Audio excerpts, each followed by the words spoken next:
Hello everyone, I am Shefali, your business studies teacher from Vishwas School. Students, I hope you all are good and also preparing for your quiz test. Okay, now we will start our topic. In our previous video, we have started a new topic which was forms of business organization. उस topic में हमने sole proprietorship या soul trader की बात की थी कि जब कोई पर्सन सोल मतलब अकेला ही बिजनेस को रन करता है, अकेले ही सारी इन्वेस्टमेंट सारा पैसा लगाता है, तो उसे क्या बोलते हैं? उसके बिजनेस को हम कहते हैं सोल प्रोप्राइटरशिप। आज हम इस बिजनेस की कुछ मेरिट्स और डीमेरिट्स या फिर मैं कहूँ लिमिटेशंस को डिस्कस करेंगे कि इसके क्या तो फ़ायदे हैं इस बिज़नेस को करने के और क्या इसकी सीमाएं या हम कह सकते हैं कुछ नुकसान है इस बिज़नेस में हमें। पहले हम डिस्कस करेंगे इसकी मेरिट्स कि इस बिज़नेस को करने के कुछ बेनिफिट्स। पहली जो मेरिट होती है वो है क्विक डिसीज़न कि इस बिज़नेस में आप जो है वो क्विक डिसीज़न ले सकते हो। मीन्स अब आप अकेले देखो ऑनर हो, आपको किसी से पूछना नहीं है, तो आप अपने बिजनेस के सारे डिसीजंस खुद ही लोगे क्योंकि अकेले चला रहे हो, आप ही का पैसा लगा है, तो डिसीजंस जो होंगे वो आपके क्विक होंगे। क्यों? क्योंकि कोई लंबा प्रोसेस ही नहीं है, आपको डिसीज़न लेना है, जब चाहे आप डिसीज़न ले लें। डिसीजंस अगर क्विक होते हैं तो टाइम की सेविंग होती है, फिर उस टाइम को आप अपने किसी अदर इम्पॉर्टेंट बिजनेस रिलेटेड कामों में लगा सकते हो। ओके, सेकंड हमारी मेरिट होती है हमारे पास बेनिफिट ऑफ सीक्रेसी कि इस बिजनेस में सीक्रेसी का मतलब सीक्रेट बना रहना। सीक्रेट बताते हो ना आप अपने फ्रेंड्स को कि किसी को बताना नहीं, मैंने आपको ये बताया, तो ऐसे ही इस बिज़नेस में सीक्रेसी रहती है क्योंकि एक ऑनर अकेला ही है, उसके बराबर की जो पावर्स हैं, चाहे वो अपने नीचे एम्प्लॉयज़ को रख ले, लेकिन ऑनर तो अकेला है, वो मालिक तो अकेला है ना बिज़नेस का। जो सारी इम्पॉर्टेंट इन्फॉर्मेशन है कि उसके माइंड में ये है कि मैं एक नया प्रोडक्ट लॉन्च करता हूँ मार्केट में, तो ये बात उसी के माइंड में है, कोई और ऑनर तो है नहीं जिससे वो शेयर करेगा। तो इसीलिए उस बिज़नेस में सीक्रेसी बनी रहती है क्योंकि एक अकेले इंसान के पास सारे राइट्स, सारी रिस्पॉन्सिबिलिटी, सब कुछ उसी के हैंड्स में होता है। उसके बाद है डायरेक्ट मोटिवेशन कि इस बिज़नेस को करने के लिए आपको किसी के मोटिवेट करवाने की ज़रूरत नहीं है कि कोई आपको कहे कि इस बिज़नेस को आप अच्छे से करो, आपको ऐसा मिलेगा, नहीं, आपको मोटिवेशन डायरेक्ट मिलता है। कैसे? कि इस बिज़नेस को अगर आप अच्छे से करोगे तो उसका डायरेक्ट सीधा स्ट्रेट फ़ायदा आपको होगा, सारे प्रॉफिट्स आप ही के हैं क्योंकि आप अकेले ओनर हो उस बिज़नेस के, तो कोई और तो शेयर करेगा नहीं प्रॉफिट आपसे, सब कुछ आपका है। तो आपको डायरेक्टली आप मोटिवेटेड फील करते हो कि मैं अपने काम को अच्छे से करूँ। ओके, नेक्स्ट इसकी जो मेरिट है वो है पर्सनल कंट्रोल।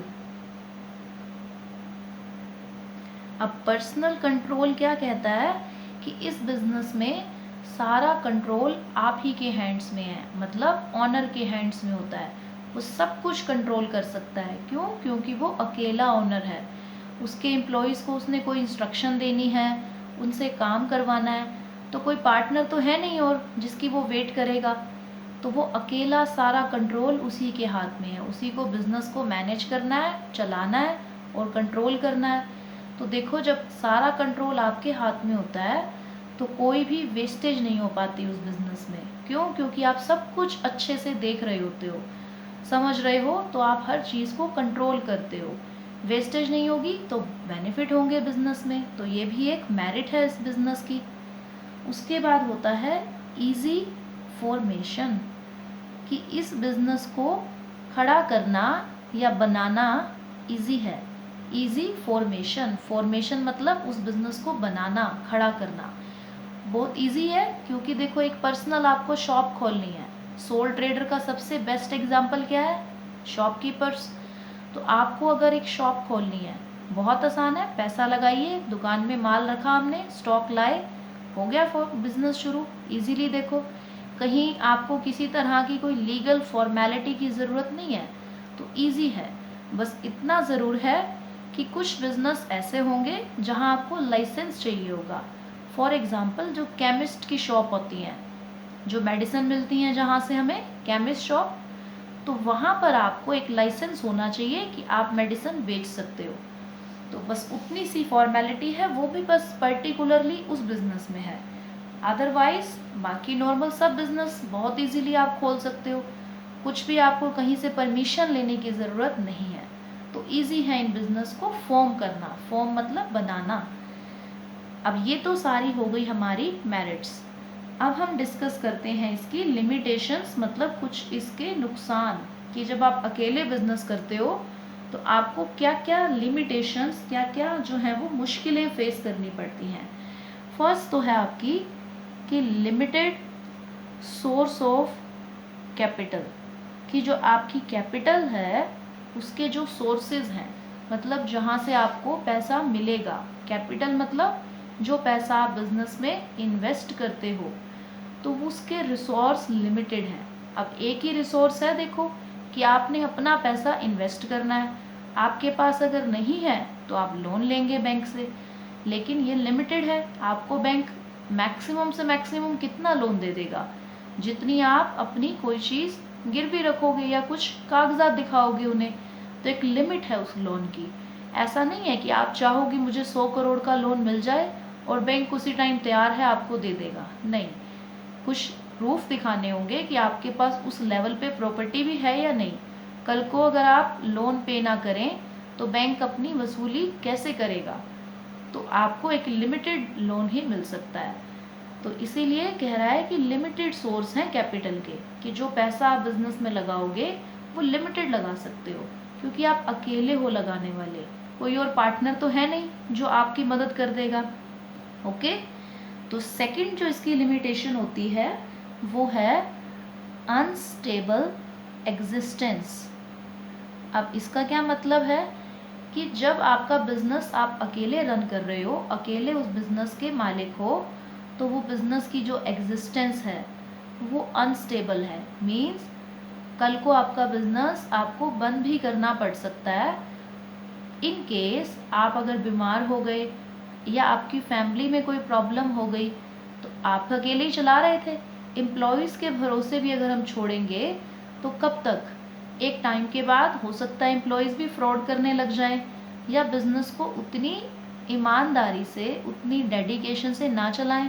क्यों? क्योंकि उन्हें तो अपनी सैलरी से मतलब है, बिज़नेस आगे बढ़े या ना बढ़े। तो आपके जो कस्टमर होंगे वो शिफ्ट हो जाएंगे, फिर किसी और का सामान खरीदने लगेंगे।